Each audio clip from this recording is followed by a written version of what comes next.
le nouvel article 774 bis du CGI, qui instaure pour le calcul des droits de succession une non-déductibilité de certaines dettes de restitution, qui, dans certains cas, n'est que relative.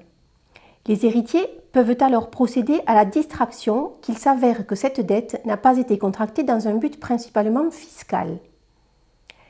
Dans quel cas et comment rapporter une telle preuve?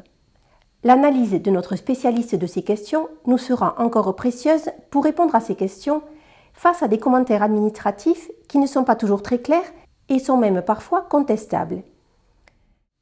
Pouvez-vous s'il vous plaît nous rappeler le contexte dans lequel la question de la preuve que la dette de restitution n'a pas été contractée dans un but principalement fiscal est susceptible de se poser?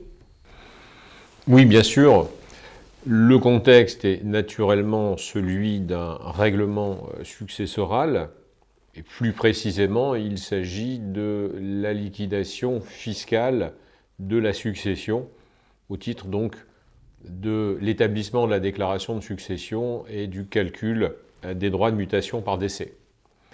Le contexte est précisément celui d'un défunt qui avait contracté une dette de restitution qui devient exigible à son décès et qui rentre dans le champ d'application de l'article 774 bis du CGI, tel que nous l'avons déjà défini dans une précédente session.